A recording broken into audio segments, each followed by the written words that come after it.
ونبدأ بالصلاة على رسولنا الكريم محمد صلى الله عليه وسلم، فصلوا على خير البشر. السلام عليكم. لا تنسوا الاعجاب بالفيديو والاشتراك في القناة تشجيعا لنا لنستمر بنشر المزيد ان شاء الله. اللي صارت في نادي الاتحاد سلمت الراية للهلال والنصر. يعني سلمت الراية، يعني أنا أقصد أنه صار في أشبه بمثل القناعة أن هذا الموسم بيكون موسم هلالي نصراوي. أنا أعتقد أن أننا الحسم بالتأكيد على موضوع أن هذين الفريقين سيكونان هم الأكثر ترشحا.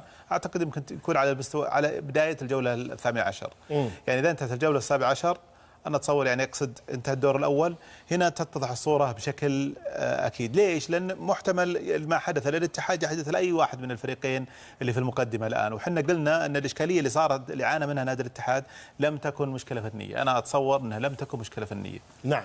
يعني مشكلة الاتحاد حتى لو كان يعني الضحية كان فيها المدرب، أنا أتصور ما كانت مشكلة فنية. هي كانت مشكلة أخطاء أو نتيجة تراكمات أخطاء إدارية أدت إلى هذه المرحلة، وبالتالي تم يعني تراجع نفسي وبعدين تأثير فني. تم تضحية بالمدرب في هذا المجال. حتى لو أظهر الاتحاديون من خلال المباراة من الأخيرة اللي فازوا فيها ومن خلال اللي شفناه في غرفة الملابس، يعني ترى على فكرة إذا صار فيه مشكلة في غرفة الملابس، هذا لا يعني أن في مشكلة فنية. يعني إذا صار في مشاكل في غرفة الملابس لا يعني أن في مشكلة فنية، وإنما يعني أن هناك سوء إدارة لهذه الغرفة. وإحنا نعرف دائما تاريخيا، يعني ترى نعرفها دائما. أنا قد كتبت مقال عام 2009 اسمه غرفة الشيطان. غرفة الشيطان. أي يعني قلت أن غرفة الشيطان هذه هي اللي تتحكم غالبا بالأندية السعودية. أتكلم على غرفة الملابس. من يدير هذه الغرفة طيب؟ لما تقول إداري يقول لك أحد إنه لا المفترض يدير هذه الغرفة هو المدرب. لا هو المفروض إنه يديرها المدرب. في أوروبا يديرها المدرب، لكن عندنا ما يديرها المدرب، غالبا ما يديرها المدرب. النجوم. النجوم اللي مسيطرين، اللي يسمونهم الأساطير.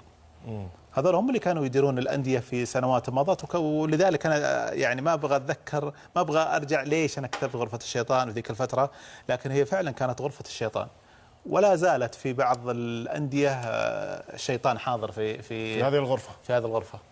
طيب بسألك عبد العزيز قبل ما أنتقل برضو بالحوار، إيش الجاب النقطي اللي تشعر إنه صعب استدراكه؟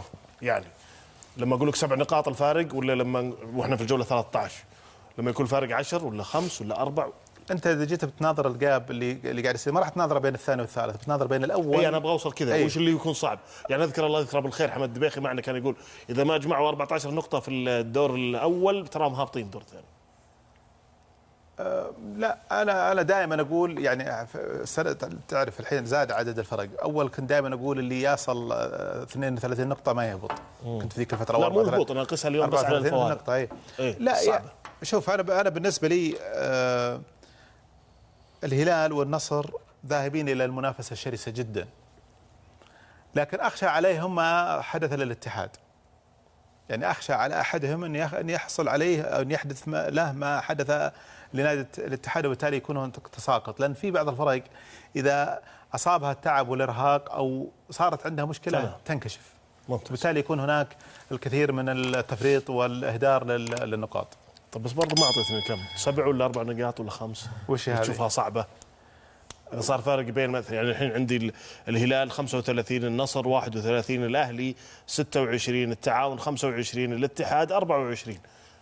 تقول لي 7 نقاط لما صرنا فارق عن الأول 9 نقاط 11 نقطة. جاب كبير. أنا شوفه جاب كبير.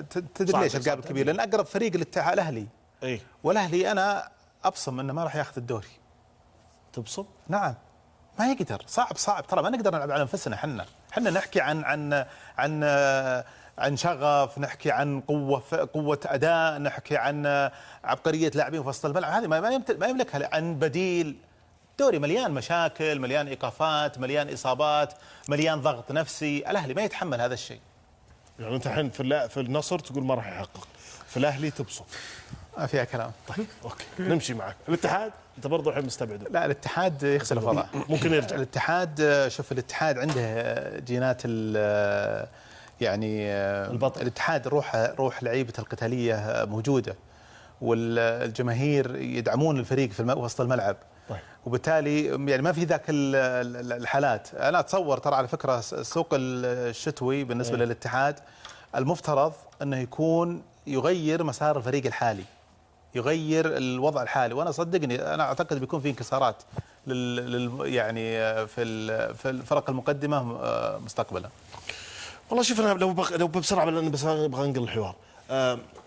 99% من اللي تقولوا على الاتحاد اليوم موجود في الاهلي، لعيبه عندهم روح، عندهم لا انجاز. طيب لا لا برجع لك فرق كبير صراحه. برجع لك مهندس طارق. انحصرنا على الهلال والنصر.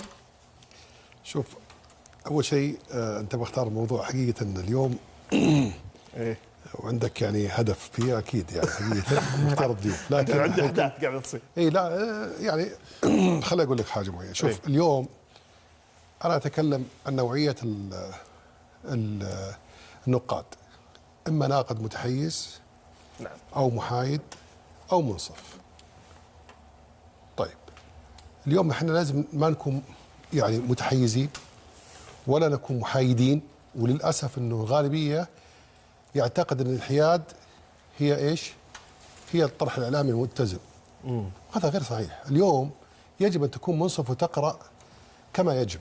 تمام. من معطيات معينه. حلو. برجع ودائما ارجع لابو حمد. إيه؟ لما تتذكر في الحلقه اللي كانت بيننا موجوده صحيح. يمكن ابو حمد ما اعرف بالضبط يعني ضايق هذا الشيء هذا، لكن اشوفه بالعكس معه في حلقه مباراه المنتخب السعودي مع الارجنتين. تمام. قبلها لما تكلم ابو حمد عن موضوع انه اصلا محسومه الارجنتين. صحيح. وانتقدوا الناس وشلون انت كذا. يا اخي يتكلم هو فوق معطيات. نعم. عالم كره القدم يحمل مفاجات، هذا شيء فوق الغيب. هي فوق معطيات قدرات الارجنتين، وفعلا وهذا اللي صار. اخذ كاس العالم، يملك افضل موهبه على وجه الارض من يوم خلقت حقيقه. ناحيه كرويه. نيوتن كره القدم. ميسي. اوكي. فهو تكلم وفق معطيات، صار شيء اخر، هذا شيء اخر. احنا اليوم لا نتكلم لما نتكلم في راي يصنف على انه تحيز وانه تعصب ولا كذا، احنا نتكلم وفق معطيات. فهذه مقدمه مهمه جدا على اساس نحط بوابه لاي احد يعني انا اتكلم والله العظيم من فوق يعني من قراءه. تمام. وليس التحيز برا البرنامج. ما في شك. طيب اليوم ما في شك، وانا اقولها كره القدم وفق المعطيات اللي موجوده اليوم هي والنصر هو المحصوره فيهم المنافسه. اوكي. الاهلي يفرق عن الهلال مش عن الثاني، انا يمكن ماني مع ابو حمد. انا اشوف على الاول 9 نقاط. طيب الهلال تعثر، هل نضمن الاهلي بيمشي؟ هنا السؤال، هل الاتحاد بيمشي؟ هنا السؤال هو مش في قضيه فريق اللي تعثر، الثاني هل بيمشي؟ هل ما راح يتعثر قدام الفتح وقدام الوحده والاخر الثاني وفق المعطيات الموجوده؟ لا. اليوم بما انك قلت الاهلي بذكرك موسم مثلا سريع، موسم انا ناسي بالضبط وش كان، بس كانت المنافسه بين الهلال والاهلي اذا تذكر، وكان الهلال فارق تقريبا 9 نقاط. ترى انت هذاك الموسم والفرق نقطه. وفاز الهلال بالدوري. ما في مشكله، بس كان الفرق نقطه، يعني كان الكل يستبعد التسع والعشر نقاط انه الهلال يقدر يلحق، يعني الاهلي يقدر يلحق في الهلال. شوف ترى النصر نفس الشيء في المنافسه، في شيء اسمه علم المنطق، وفي شيء اسمه من يسمونه بالانجليزي هم يسموه ارتست. يعني ترى الطب ترى هو مش علم منطق. هو ليش تروح انت طبيب يشخصك بشيء وطبيب اخر بشخص تشخيص اخر؟ لانه مش 1 زائد 1 يساوي 2. حلو. لكن الهندسه هي 1 زائد 1 يساوي 2. معطيات خلاص منتهيه. كره القدم ما فيها هذا، هي مش من علم الواحد زائد 1 يساوي 2. لا، فيها هي من علم الفنون. تعتبر من علم الفنون. نعم. اللي يحدث فيها كل العجائب قد يحدث لا منطق فيها كل شيء. طيب تدري ان الحزم ممكن ياخذ الدوري؟ ممكن نقاطيا يقدر. طيب هل نقدر نقول ايه؟ لا، احنا نتكلم عن معطيات اليوم. لما نتكلم انا عشان ليش اقول الكلام هذا كله لانه لا ياخذ كلامي انه والله انت للهلال ولا كذا. اليوم الهلال والنصر بلا ادنى دون شك ان هم المنافسين. طيب اليوم انا اعتقد ان لقائهم المرتقب هو عنوان للمنافسه بشكل اكبر، والضغط على النصر اكثر من الضغط على الهلال. ومع ذلك انا اشوف حقيقه شعور التفاؤل بالنسبه لهذه المباراه عند النصراويين كبيره جدا لمحسوم المباراه. من معطيات، انا اتكلم لك من ملاحظات شخصيه، اي تفاؤل كبير ان المباراه هذه محسومه. اي بينما الهلال لو فاز خلاص وسع الفارق الى 7 نقاط. أي. طيب الهلال تعثر بنقطه، تعثر بنقطتين، هل النصر تضمن انه يعني تحتاج 9 نقاط ويتعثر الهلال في كل مبارياته؟ صحيح. فاليوم انا ما في شك اقول لك الهلال والنصر. يعني انت حصرت، انت تقول، انا افهم من كلامك ابو صالح وعدل لي انه المنافسه انحصرت بين الهلال والنصر بلا شك. وانحصرت اكثر اللقب بالهلال. انا اقول اللقاء المرتقب بينهم. إيه؟ اللقاء المرتقب هو اللي بيكون يعني مثلا اذا فاز الهلال خلاص يعني تقريبا، ما اقول لك انه حسم، اقول لك اصبح اقرب للدوري. تمام. لكن لو فاز النصر تصبح الكفه ما حسمت حتى الان، تصبح اكثر غموضا بين الفريقين. اكثر شيء. فهذا اللي انا اقوله. تركي السهري. هلا والله بدون تحيز. شوف كل فريق متاح له قبل ان يبدا الدوري. حلوه المقدمات اللي تصنع ما بعدها. كل فريق من الفرق ال 18 قبل ان يبدا الدوري متاح له 51 نقطه. صحيح. في الدور الاول. نعم. كل فريق من ال 17 امامه 102 نقطه. حلو. في الدوري كله. تمام. الهلال خسر 4 نقاط في 13 مباراه. النصر خسر 8 نقاط في 13 مباراه. تمام. الفريقين كل واحد يبقى لهم 4 مباريات في الدور الاول. هناك 51 نقطه اخرى جديده في الدور الثاني. الدور الثاني هناك ما يسمى بالفتره الشتويه، تسجيل. اظن ان الاهلي ربما يتحرك صحيح. في هذا الاطار. ربما الهلال نفسه نعم يغير بعض اللعيبه الاجانب. النصر كله متاح. ربما الاكيد الاتحاد.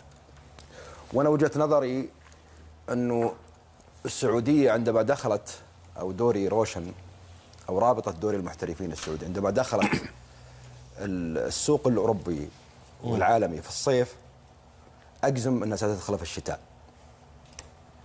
اليوم نحن هذا العام امام دوري مختلف تماما، على صعيد زياده الفرق، على صعيد نوعيه اللاعبين، على صعيد الكم الهائل من الاداء الفني الرفيع جدا في مباريات كثيره في هذا الدوري. تمام. فنحن امام لغه جديده، لغه مختلفه عن العام اللي كان 14 فريق، وعن اللي قبله كان في فتره من فترات 12 فريق، عن لما كان في 4 لعيبه اجانب او 5 16 او 6. المعادله مختلفه تماما. 8 لعيبه وعلى مستوى فني عالي جدا. اليوم نحن عندما نتحدث عن اللقاء المرتقب في 1 ديسمبر، واضح ان الاثنين خايفين من بعض، ما يبون بعض، يبون الفكه كل واحد من الثاني. يلا السلامه. يلا السلامه.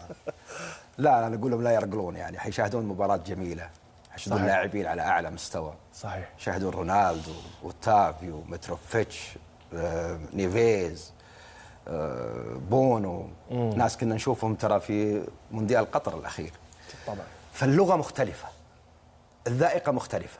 انا ادعو الجميع ان ينسى مرحله الانطباعات. تاريخ والارث موجوده ومحفوظه للجميع، لكن انت امام مرحله ثريه جدا، يعني فيها متعه. طيب. انا اظن انه الحده حتى اللي كانت الجماهير من الظهر وهي تحت ساعه الملز، لا، المره هذه بيجون تكت محجوز ومعروف، مباراه جميله، شوف ناس كويسين، ناس لعيبه، عالم مترقب كله. اليوم يجب عندما تبقى هلال ونصر. اي انا شلون نتعاطى؟ كل هالكلام حلو. شلون نتعاطى معهم؟ شلون نتعاطى معهم؟ نتعاطى معهم انه هذين الفريقين الجميلين اللي سيلعبون، ها يا اخي انا ابغى العالم يترقب. يا اخي بدال ما انا في قريه ولا في هجره ولا في احد المدن السعوديه كنت اترقب الكلاسيكو الاوروبي ولا الاسباني ولا يا اخي انا ابغى اللي في قريه في البرتغال ولا في قريه في مدينه في البرازيل ولا يناظرنا بعد. حلو. فبالتالي لغتنا اليوم بغلى على الطاري بس سريع بامتداد، يعني انا كذا ابحث لقيت في باكجات تقدم سياحيه من ضمنها مباراه الهلال والنصر. طبعا ليش؟ في ناس جايينك من دول اوروبيه كثيره وفي شغل كبير على كافه المستويات. صحيح. فهذه واحده اذا تعاملنا معها نتعامل معها من قوانا الناعمه. انا وجهه نظري سنوات طوال، وبعض الدول العربيه تقدم الدوري حقها والديربي حقها انه من قواها الناعمه. لا، اليوم الملعب ملعبنا احنا، مو ملعبهم هم، ولا احنا ملعبنا عالمي صار. صحيح. نجي عند عاد حنا الى جلسنا مع بعض، الى صرنا صرنا متحيزين. يلا تعال لا جلسنا برا، قول لي هنا، وصرنا متحيزين. كل هذا الاول انا ابغى اوصل لهالنقطه. وصرنا متحيزين. كل فريق عنده اسلحته القويه، ما عاد تقدر تقول في جاب فني هذا ضعيف ولا هذا ضعيف. تعال كل فريق تقصد هلال ونصر؟ لا ترى انا رايح لبعد، انه هل ممكن الاهلي لا يستطيع الدخول معهم في المنافسه؟ دخل الاهلي الاتحاد يقدر يرجع. الاهلي ما فاز على الاتحاد، هو بطل الدوري مع بنزيما ومعها. الاهلي ما كان ان يخطف التعادل مع النصر 4-4 في مباراه كبيره. الاهلي ما كان لولا غلط المدافع يعني ممكن يسجل التعادل في الهلال شوط ثاني كامل وهو يلعب على ملعب الهلال. ما نقدر نلغي المسائل هذه. عندكم 51 نقطه في الدور الثاني، وباقي طال عمرك 12 نقطه في الدور الاول. 12. الموضوع قد يكون نعم. ليش احنا المهندس يقول هل هم بيقدرون يحققون هذه النقاط وما يتعثرون؟ ليش نقول الدوري فيه لعبه كراسي ما في شك. ليش نقول الان احنا انه الفريقين اقرب؟ لانه واضح ان جديتهم في الدوري كبيره. واضح ان كل واحد عامل حساب الثاني. طيب حتى من ايام الصفقات عندما تعاقد النصر مع رونالدو في الفتره الشتويه صحيح، يعني لم يهدأ الهلاليين بال حتى جابوا نيمار. كان قبلهم، وهذا من حقهم على فكره، يعني حق من حقوقهم، المشروع متاح للجميع، ما هو بحكرا على احد. احنا نتكلم عن الفئه الاي والمشهور وميسي بدايه، ثم لم تفلح المفاوضات، ثم اتى المبابي ولم تفلح المفاوضات، ثم القحت مع شو اسمه نيمار. لكن لسوء الحظ وسوء حظنا احنا كجماهير ايضا ان نغاب للاصابه. سنفتقد للاعب كبير جدا، مليء بالمهاره، مليء بالفنيات، مليء بالمتعه والامتاع. طيب. يعني تخيل لو كان نيمار موجود والعالم كله يتحدث عن، بدال ما كان العالم يتحدث في اوروبا عن ثنائيه رونالدو وميسي، كان ممكن العالم يتحدث عن ثنائيه رونالدو ونيمار. كان ممكن نقدم ثنائيه جديده للعالم. لكن لسوء حظنا جميعا اصابه نيمار اللي نتمنى له السلامه والعوده بالشفاء. طيب. ان شاء الله تعالى. كل هذه المعطيات انا انظر لها بهذه الزاويه، الفريقين كبيرين، ان فاز هذا على هذا ما هي باول مره، وننهزم هذا من هذا ما هي باول مره. نعم الترقب عالي جدا، كل واحد خايف من الثاني، وكل واحد ما يبغى ينهزم من الثاني، وكل واحد يرقل، وكل واحد يتحيز، وكل واحد يشجع، طبيعي جدا. بناء على الارث، بناء على المعطيات الجديدة اليوم. لا هو الارث. انت هلال ونصر ما تفصل. هذا اللي بيكون انت الارث. نصر وهلال ما تفصله يعني. ما تفصل. التاريخ من التشجيع اتكلم انا. والانتماء، ما اتكلم عن التاريخ من البطولات والارث والهويه القديمه والصوره النمطيه اللي تبنى هنا ولا تبنى هنا، والانطباع اللي يحاول يرسخ. ما تتكلم جماهيريا، ما راح يوقف. في عندك الان واحد ابو 70 سنه يشجع النصر. صحيح. وفي عندك ابو 4 سنين يشجع النصر. نعم. والوضع كذلك في الهلال. في ناس كبار سن يشجعون الهلال ومغرمين فيه، وفي صغار الان طالعين يشجعون الهلال. نعم. فهي حاله جماهيريه ممتده، ما حد ينكر هذا. طيب. لكن المساله من صالحنا كلبونا. انا اتمنى ان يشتد عود الاهلي ايضا اكثر واكثر بالصفقات الشتويه. اتمنى ان يشتد عود الاتحاد اكثر واكثر، وأتمنى أيضا أن التعاون يعود ويصحو ويقدم نفس المستويات اللي كان قدمها في بداية الموسم، والأمر ينطبق على الفتح، والأمر ينطبق على الاتفاق، ونشاهد دوري عظيم. أمس برشلونة اللي كان بطل العام يلا الفاز على فريق أظن ألافيس 2-1 بشق الأنفس، وبرشلونة على أرضه. هذه هي معادلات الدوري. قد تخسر من هذا، وقد تخسر من صغير، قد تتعادل مع هذا، قد تنهزم من هذا، لكن نحن موعودين بكرة قدم جميلة. أتمنى للجميع أن يتحيز لهذه الكرة، ما يتحيز يتحيز للكرة. طيب نروح فاصل. نبية في حق برشلونة لن تصدق ردة فعل مبابي وديمبلي. بعد مشاهدة تفاصيل هذا الفيديو، لا يمكن لعشاق ريال مدريد إلا أن يطالبوا بعودة أشرف حكيمي من جديد إلى النادي، ليس لأسباب فنية، وليس لأنه أحد أفضل اللاعبين في مركزه، بل لأنه مدريديستا حتى النخاع، ليس أمام الإعلام أو الجمهور فحسب، بل حتى في قرارة نفسه.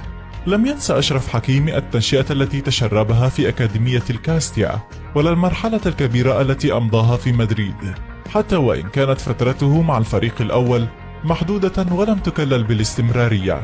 هو مدريدي حتى النخاع، يتمتع بكل المشاعر الخاصة بحب ريال مدريد تشجيعا وعاطفة، وبالتأكيد كرها للغريم برشلونة. وبعد المشاهد التي سربت له لا نستبعد أن يكون حكيمي عميلا خفيا لريال مدريد في صفقة كيليان امبابي، وأن يكون هو الذي يلعب دور الصوت المدريدي في ضمير كيليان في كل مرة يبتعد بها اللاعب الفرنسي عن صفقة الانتقال إلى سانتياغو برنابيو، لأنه يعلم أن صداقته مع زميله ستستمر بغض النظر عن الأمكنة، لكنه يريد رؤية امبابي بقميص مدريد لكونه مشجعا متعصبا جدا للكيان الأبيض. حاول جمهور ريال مدريد المطالبة مرات عدة بعودة أشرف حكيمي، وذلك بعد تألقه الكبير مع بروسيا دورتموند وبعدها في انتر ميلان ومن ثم باريس سان جيرمان. فالجمهور المدريدي يعلم تمام العلم القيمة الفنية لابن النادي، وكان يريد فعلا بقاءه في ريال مدريد، لكن دوما ما كان أصحاب القرار يماطلون أو يفضلون خيارا آخر، إما لسبب اقتصادي أو فني. ودوما ما كانت الصحافة الإسبانية تشير إلى أن زين الدين زيدان مدرب ريال مدريد السابق هو أحد أسباب تفريط النادي بالجوهرة المغربية، لكن خرج حكيمي لاحقا ليبرئ مدربه السابق وأسطورة النادي قائلا: ما حدث في 2020 لا علاقة له بزيدان، فهناك جوانب أخرى متعلقة بالظروف الاقتصادية للنادي التي دفعتني للرحيل. خلال هذه الفترة أجريت معه محادثة لا يمكن نسيانها وستبقى بيننا للأبد. لكن اليوم وبعدما بدر من حكيمي بالتأكيد الجماهير ستعلي الصوت أكثر من أجل رؤية أشرف بالقميص الأبيض من جديد رفقة كيليان. تم التقاط اللقطة خلال تمارين باريس سان جيرمان الجماعية، وفي لحظة كان يتواجد بها كل من كيليان امبابي وأشرف حكيمي رفقة عثمان ديمبلي لاعب برشلونة السابق وباريس الحالي. لا يخفى على أحد أن امبابي وديمبلي يتمتعان بعلاقة جيدة جدا بسبب زمالتهما في المنتخب الفرنسي، والحديث بينهما ودي جدا. فرصد كيليان يسأل ديمبلي